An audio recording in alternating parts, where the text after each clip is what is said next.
भव के माधो, अच्युत युधिष्ठिर के वो भक्तों के भगवान, संतों के केशव, भक्तों के भगवान। मानव सब भजते हैं कह के कृपाला, मानव सब भजते हैं कह के कृपाला। मैं तो कहूँ सांवरिया बांसुरी वाला, मैं तो कहूँ सांवरिया बांसुरी वाला। कोई कहे गोविंद कोई गोपाला, कोई कहे गोविंद कोई गोपाला। मैं तो कहूँ सांवरिया बांसुरी वाला, मैं तो कहूँ सांवरिया बांसुरी वाला। बोलो श्री प्राणनाथ प्यारे की, श्री धाम के धनी की। बोलो श्री प्राणनाथ प्यारे की। तो ऐसे जब जो व्यास जी थे उनकी तृष्णा कहीं भी नहीं मिटी, तो उन्होंने अंतिम में एक ग्रंथ लिखा जिसका नाम क्या है, भागवत। और भागवत में बतलाया गया कि किस प्रकार से जीव की सदगति होती है। संसार में जो जन्म लेता है ना, उसको जीवन जीना आ जाता है, उसको जीवन जीना आ जाता है, लेकिन आता क्या नहीं है, मरना। जिंदगी तो आप कैसे भी जियो ना, ऐसे ऐसे लोग होते हैं आपको जीना सिखा देते हैं, लेकिन मरना कोई सिखाता नहीं है। और यदि जन्म लिए हैं तो हमको मरना है, तो हमको क्या सीखना पड़ेगा, मरना सीखना पड़ेगा। कैसे मौत होगी, और मौत होने के बाद यह भागवत क्या फल देता है, व्यक्ति बार बार जन्म लेता है और मृत्यु को प्राप्त होता है। इससे जीव को बड़ा दुख होता है। तो जब जीव को दुख होता है तो वह तड़पता है। जब माँ के गर्भ में बच्चा आता है तो परमात्मा उससे कहते हैं कि हे जीव, तू जगत में जा और जगत में जाकर के मेरी भक्ति कर। लेकिन जीव इतना ढीठ होता है कि उसको भक्ति अच्छा नहीं लगता है। जीव भक्ति नहीं करता है, वो गर्भ में आता है, और जब गर्भ में आता है तो उसको इतना यातना भोगनी पड़ती है। गर्भ के जो कीड़े होते हैं उसको काटते हैं, तड़पता है, और जब वह तड़पता है बड़ा दुख पाता है। कुछ कुछ माता तो कैसी होती हैं, राक्षसी। वो क्या करती हैं, दूसरे जीवों को मार करके भक्षण करते हैं, बकरे को मार करके भक्षण करते हैं, मुर्गा खाती हैं, मछली खाती हैं, और अपने पेट को क्या बनाती हैं, शमशान। शमशान है कि नहीं है? मान लीजिए कि आपके घर में कोई मर गया, बड़ा बुजुर्ग मर गया, मैं मर गया, तो क्या किया जाएगा, मेरे को ले जाएंगे कहां, शमशान घाट, और वहां मेरे शरीर को जला दिया जाएगा। लेकिन नदी में मछली है? वह मछली जब मर गई तो क्या हो गई, मुर्दा, मुर्दा हुई। उस मुर्दा को हम घर में लाते हैं, उसको बढ़िया काटते हैं, और काट करके उसका क्या बनाते हैं, सब्जी बनाते हैं, मच्छी। तो जब वह मुर्गा क्या होता है, जब वो मच्छी हमारे घर में आई, वह मच्छी को खाए तो हमारा क्या हुआ, यह पेट क्या बन गया, शमशान। और जब शमशान बन गया तो बताइए इसमें परमात्मा रहेगा? हम बाहर भूतों को खोजने जाते हैं कि इनको भूत लग गया, इनको भूत लग गया, और अपने पेटों में भूतों को रखते जाते हैं। तो जब बच्चा संसार में आता है, माँ के गर्भ में रहता है, तो जो ऐसी दुष्ट माता होती है, दुष्ट प्रवृत्ति की, उनके पुत्र गर्भ में बड़ा तड़पते हैं। तड़प तड़प के कहते हे परमात्मा, मुझको तूने इस कहां नरक की अग्नि में डाल दिया है जहां मैं जल रहा हूं। इतना दुख पाता है, इतना कराहता है। परमात्मा उसको गर्भ में दर्शन देते हैं और कहते हैं पुत्र तुम संसार में जाओ और भक्ति करो। लेकिन वो पुत्र कहता है नहीं प्रभु, मुझे गर्भ में रहने दो। जो अच्छी माता होती है, जो शुद्ध भोजन करती हैं, परमात्मा का नाम लेती हैं, सात्विक रहती हैं, पुत्र कहता है कि मुझे गर्भ में रहने दो। गर्भ में आपकी स्मृति बनी हुई है और गर्भ से बाहर जाऊंगा तो मैं भी दुनिया के तरह ही रमने लगूंगा, दुनिया की बुद्धि मेरे पास भी हो जाएगी। लेकिन संसार का नियम है कि सबको जन्म लेना ही पड़ता है। वह पुत्र जब गर्भ से बाहर आता है तो गर्भ से निकलते ही माँ बाप से प्रश्न पूछता है।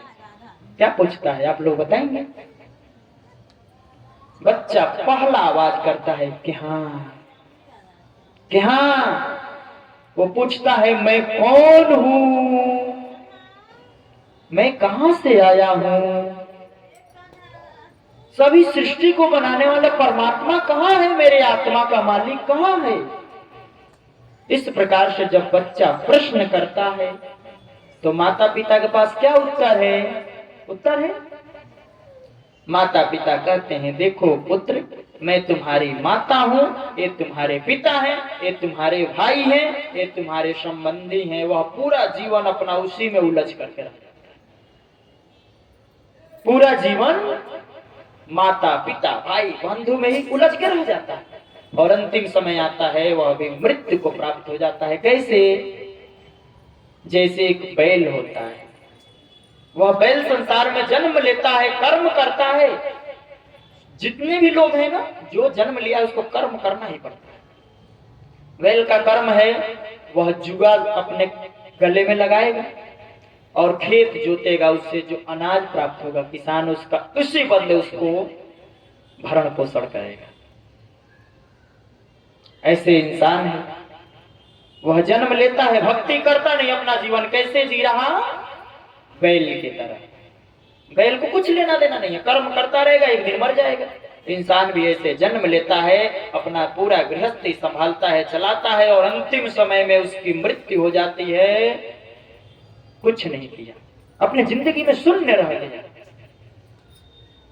ऐसे जिसने परमात्मा नाम का संकीर्तन नहीं किया, कभी भागवत नहीं सुना, कभी परमात्मा के संतों की वाणी नहीं सुना, वह अपना जीवन व्यर्थ में ही गंवा देता है, पशु के तुल्य। ऐसे कहा गया है कि व्यास जी ने इन सभी जीवों को मुक्त करने के लिए यह भागवत ग्रंथ की रचना की। अब भागवत है तो इसमें क्या होता है? ऐसे नारद जी ने महर्षि व्यास के असंतोष को दूर किया और भागवत का उपदेश किया। उन्होंने भागवत लिखा, वह मूल भागवत हम सभी लोग कल से श्रवण करेंगे। क्या भागवत में है, क्या लिखी, ऐसी कौन सी भागवत है? भागवत की महात्म्य है, भागवत की महिमा है। मैंने अभी आप लोगों को जो बताया कि भागवत कितना ऊंचा श्रेष्ठ ग्रंथ है। भागवत मोक्ष का दरवाजा है, इससे मोक्ष की प्राप्ति होती है। ऐसे जो थे, अब श्री कृष्ण जी, यह भागवत इसीलिए सर्वश्रेष्ठ है क्योंकि इसमें शुरू से अंतिम तक लेकर के भगवान अक्षरातीत पूर्ण ब्रह्म परमात्मा श्री कृष्ण की महिमा गाई हुई है। इसमें महिमा समाहित है। परमात्मा श्री कृष्ण के अतिरिक्त इस भागवत में कोई भी शब्द नहीं। जब क्या हुआ, सुखदेव मुनि का जन्म कैसे हुआ, प्रकटन, हम सभी लोग आज श्री सुखदेव मुनि जी का प्रकटन जान लेंगे और उसके बाद आज की कथा पूरी हो जाएगी। ठीक है? श्री सुखदेव मुनि जी, एक समय की बात है, गोलोक धाम में, बोलो कृष्ण कन्हैया लाल की, धाम के धनी की, गोलोक धाम में राधा जी थी। राधा जी ने सोचा कि क्यों ना कोई ऐसी लीला की जाए जिससे सारे जीवों को मुक्ति मिले। तो नारद ऋषि जो हैं बड़े चंचल ऋषि, नारद जी बड़े चंचल हैं। नारद जी एक समय घूमते घूमते टहलते टहलते कहाँ गए? कैलाश पर्वत पर गए, माता पार्वती जी के पास, और वहां जाकर के कहे, हे माते आप कहाँ हो? माता जी ने कहा, बोलिए नारद जी क्या बात है? नारद जी ने कहा, माता आप तो भगवान शंकर की सेवा किया करती हो, लेकिन बहुत सारी गुप्त ऐसी बात है जो शिव शंकर जी आपको बतलाते नहीं है। माता जी ने कहा, ऐसा कोई बात नहीं है नारद, हमसे शंकर जी कुछ छिपाते ही नहीं है, सारी बात हमको बतलाते हैं। नारद जी ने कहा, ये पूर्ण सत्य नहीं है माता, कुछ तो ऐसी बात है जो वही जानते हैं, आपको नहीं बतलाते। और पूछना एक बात कि हे शंकर जी, आप ये जो गले में मुंड की माला पहनने रहते हो ना, ये क्यों पहनते हो? और अपने अंगों पर भस्मीभूत क्यों लगाते हो? अब पार्वती जी है, उनके स्त्री का स्वभाव, उनके मन में कौतूहल हो गया कि आज शंकर जी घर पर आए तो मैं उनसे पूछूं। जैसे ही शंकर जी घर में आए, इधर से कौन निकल रहे थे? नारद जी। शंकर जी से मुलाकात हो गई। शंकर जी समझ लिए आज तो घर में कुछ न कुछ तो खटपट होने वाला है, क्योंकि नारद जी जहाँ गए हैं वहां पर नए नए ज्ञान का उदय होता है। शंकर जी जैसे घर में आए, माता पार्वती जी कोप भवन में है। माता जी ने कहा, प्रभु मैं आपसे बात नहीं करूंगी। शंकर जी ने कहा, ऐसा क्या अपराध हो गया मुझसे देवी जो आप मुझसे बात नहीं करोगे? उन्होंने कहा, देखो माते, देखो पार्वती जी, कोई ऐसी बात नहीं है, आप जो भी हमसे लेना है ले लो, मांगना है मांग लो, लेकिन आप हमसे क्रोधित न हो। माता जी ने कहा, यदि आप इतना ही हमसे प्रेम करते हो तो आप कृपया करके ये बतलाओ कि ये गले में मुंडों की माला क्यों पहनते हो और किसका है? शंकर जी कहे, ये बात मैं नहीं बता सकता हूँ, चाहे जो बात पूछना है पूछ लो। माता जी कही, यदि आप नहीं बताओगे तो मैं क्या करूंगी? मायके चली जाऊंगी। बोलो कृष्ण कन्हैया लाल की। मैं कहाँ चली जाऊंगी? आजकल की स्त्री होती तो कहाँ जाती? नहीं जाती। मैं बताऊं कहाँ जाती? या तो 100 नंबर फोन करते, नहीं तो 112। हाँ सीधे पुलिस स्टेशन, सीधे पुलिस स्टेशन जाती। मेरा पति मेरा कहा मानता तो मुझे तलाक दे। लेकिन माता पार्वती जी कही, मैं अपने मायके चली जाऊंगी, मैं मायके चली जाऊंगी, तुम देखते रहियो, है ना? लेकिन मैं कहूंगा नहीं। ऐसा जब पार्वती जी ने कहा, शंकर जी ने कहा, हो देवी देवी आप कहीं नहीं जाओ, आपको जो पूछना है सब कुछ मैं बतलाऊंगा, लेकिन आप हमको छोड़ करके नहीं जाओ। शंकर जी ने कहा, हे देवी, मुझको पूरी दुनिया अमर कहती है, लेकिन उस अमरता के पीछे का रहस्य क्या है यह कोई जानता नहीं है। माता जी ने कहा, क्या है? शंकर जी ने कहा, जो आप मेरे गले में मुंडों की माला देख रही हो ना, ये आप जब जब सृष्टि का प्रलय होता है और अब आप जब जब मरती हो, उन सभी गले में मुंडों का माला मैं धारण करता हूँ, सभी रूपों का धारण करता हूँ, और इसीलिए मैं गले में हमेशा मुंडों की माला पहने रहता हूँ। माता पार्वती जी ने कहा, प्रभु मुझे भी वह ज्ञान कथा का उपदेश करो जिससे मैं अमरता को प्राप्त हो जाऊं। ऐसा करके माता जी को लेकर के भगवान शंकर कहाँ पहुंच गए? कहाँ? कैलाश नहीं, अमरनाथ। अमरनाथ गुफा में गए, जहां पर बिल्कुल ठंडी का मौसम है, सर्दी है, बर्फ जमी हुई है। कहीं एक दूर दूर तक कोई जीव नहीं है। वहां पर अमरनाथ की गुफा में बैठ करके माता जी को अमर कथा सुनाने लगे। वह अमर कथा क्या है? उस अमर कथा का नाम है माहेश्वर तंत्र और भागवत के 5 अध्यायी रास। वह अमर कथा है, सुनाने लगे। और सुनाते सुनाते क्या होता है, कभी कभी हमारे अंदर जब पात्रता नहीं होती है ना, पात्रता, तो आया हुआ भी खजाना हमारे हाथ से चला जाता है। हमारे हाथ में अमृत का कलश है, हम मुंह के पास ले जाएंगे, लेकिन वो हमसे लुढ़क जाएगा, गिर जाएगा। माता पार्वती जी को अमर कथा सुना रहे हैं, लेकिन सुनने के अधिकारी नहीं है माता पार्वती जी को क्या आ गया? नींद आ गया। बोलो कृष्ण कन्हैया लाल की। तो वहीं पर एक घोंसला था, उस घोंसले में मृत अंडा पड़ा था। और जैसे उसने उस कथा को सुना, उस अंडे में क्या हो गया? जीव आ गया। और जब जीव आ गया तो वह जीवित होकर के कथा सुनने लगा। जब माता पार्वती जी सो गई तो शंकर जी के पीछे बैठा था।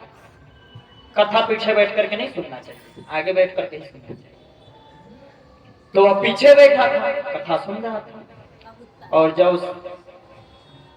जब वह शंकर जी सुनाने लगे ना, तो कथा का नियम था। शंकर जी कहे थे, देखो मैं ध्यानावस्था में कहूंगा तो आप कृपा करके बीच में हूं बोलते रहना कि मुझे पता चले कि आप कथा सुन रही हो। माता जी जैसे सो गई, खर्राटा लेने लगी। अब वो पीछे सुक नाम का पक्षी था, सुक यानी तोता को बोलते हैं। तोता बैठ करके सुन रहा था और तोता ने क्या किया? हुंकारी भरना चालू कर दिया। मनुष्यों के जैसे आवाज सिर्फ और सिर्फ तोता ही निकालता है, बाकी कोई पक्षी मनुष्य जैसे नहीं बोलता। वो आवाज निकालने लगा, क्या बोलने लगा? जब बोलने लगा, शंकर जी को लगा माता जी सुन रही हैं। और जब कथा पूरी हो गई और शंकर जी की नींद खुली तो देख रहे माता जी तो समाधि अवस्था में है। कहे, अरे मेरे ज्ञान को सुना कौन और किसने हुंकारी भरा? माता जी से पूछे, आप थी? वो बोली, प्रभु मैं तो सो गई थी, मुझे पता ही नहीं चला। शंकर जी पीछे मुड़ करके देख रहे, अरे ये तो तोता बैठ करके सुन रहा है। शंकर जी उसके पीछे पड़ गए, ले दौड़ाने लगे। और दौड़ाते दौड़ाते दौड़ाते दौड़ाते पूरे ब्रह्मांड का परिक्रमा लगवा दी। तोता को कहीं भी जगह नहीं मिला। जब कहीं भी जगह नहीं मिला, शंकर जी मारने के ही पीछे पड़े हैं। तो जो महर्षि वेद व्यास थे, जिनकी पत्नी का नाम है रेणुका, वो सुंदर आ करके जम्हाई ले रही थी। और जैसे जम्हाई ले रही थी, तोता उनके मुख में प्रवेश कर गया। बोलो कृष्ण कन्हैया लाल की। और जब तोता मुख में प्रवेश कर गया तो शंकर जी जो गर्भगृह का दरवाजा होता है वहां त्रिशूल लेकर के खड़े हो, कहे कि अब तुम बाहर निकलो तो मैं बताता हूं। सुखदेव जी कहे, मैं बाहर निकलूंगा नहीं। 12 वर्ष पेट में ही रह गए, 12 वर्ष तक गर्भ में ही रह गए। और जब 12 वर्ष गर्भ में रह गए, एक दिन व्यास जी सोचे, अरे बात क्या है कि गर्भ से बाहर पुत्र निकल नहीं रहा है। उन्होंने जब गर्भ द्वार पर देखा तो शंकर जी त्रिशूल लेकर खड़ा है। कहे, शंकर जी आप क्या कर रहे हो यहाँ पर, आपका क्या काम है? शंकर जी बोले, इसने मेरा ज्ञान चोरी से चुराया। अब व्यास जी कहे, आपका ज्ञान चोरी से सुना? आप सुना कहाँ रहे थे? अपने घर में। शंकर जी कहे, नहीं मैं तो अमरनाथ में सुना रहा। बोले और कुछ किए? बोले डमरू बजाए थे। बोले तुम डमरू बजाए तो लोगों को बता दिया कि मैं कथा करने जा रहा हूं, तो वहां कोई सुनने नहीं आएगा। गलती तुम्हारी, और इस निर्दोष तोते को मारने जा रहे हो। अरे शंकर जी आपको ऐसा नहीं करना चाहिए, आप अपने कैलाश पर्वत पर लौट जाओ। अब शंकर जी करें तो करें क्या, वो कैलाश गए। और जब वो कैलाश गए तो सुखदेव मुनि जन्म लिए 12 वर्ष बाद, बड़ा हो चुके थे। और जैसे ही सुखदेव जी जन्म लिए, उनका नार भी नहीं काटा गया। उसी अवस्था में वन के तरफ को निकल गए। और जब उसी अवस्था में वन के तरफ को निकल गए तो उनके पीछे पीछे व्यास जी भी दौड़ने लगे। व्यास जी कहा, पुत्र पुत्र रुको रुको, मेरी बात सुन लो। सुखदेव जी कहे, पिताजी रहने दो, आप तो माया में फंसे हो, प्रभु हमको भी मरवा डालोगे। मैं जाता हूं वन में और परमात्मा का भक्ति करूंगा। उनको जाते जाते तालाब पड़ा।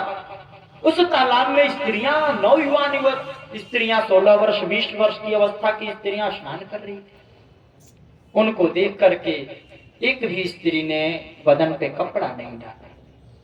जैसे ही व्यास जी पहुंचे, बुजुर्ग व्यास जी, सभी स्त्रियों ने जल्दी जल्दी कपड़ा ओढ़ा। व्यास जी ने कहा, ओ ये तो अभी युवा लड़का जा रहा है 12 वर्ष का, इसको देख करके तुमने अपने बदन पे कपड़ा नहीं डाला, और मैं तो बुजुर्ग हो चला, मेरे देखकर कपड़ा डाल रही हो। स्त्रियों ने कहा, प्रभु वो जो है वह नैष्ठिक ब्रह्मचारी है, वह जानता ही नहीं है कि स्त्री भोग क्या होता है, और आप तो पूर्ण शास्त्रों के निपुण हो, इसके लिए आपके सामने शर्म है, लेकिन उसके सामने शर्म नहीं है। ऐसा करके उन स्त्रियों ने सुंदर, अब व्यास जी कहे मैं क्या करूं। व्यास जी वापस आ गए, लौट गए, और व्यास जी चले गए। ऐसा करके अब व्यास नारद, अब सुखदेव मुनि का जन्म हो गया ना, तो हम लोग बाकी का कथा कल से भागवत कितने बजे होगा? 3 बजे। 3 बजे से 6 बजे तक भागवत कथा रखी गई है। उसमें आप सभी लोग आए और अपने अगल बगल के जो लोग हैं ना, उनको भी लेकर के आए कि चलो भागवत सुनो। और भागवत ना कोई कहने की चीज नहीं है, भागवत का रसपान किया जाता है। उस रसपान की महिमा हम कल सुनेंगे, कैसे सभी देवता आएंगे अमृत का कलश लेकर के, और उसके बदले नहीं पाएंगे।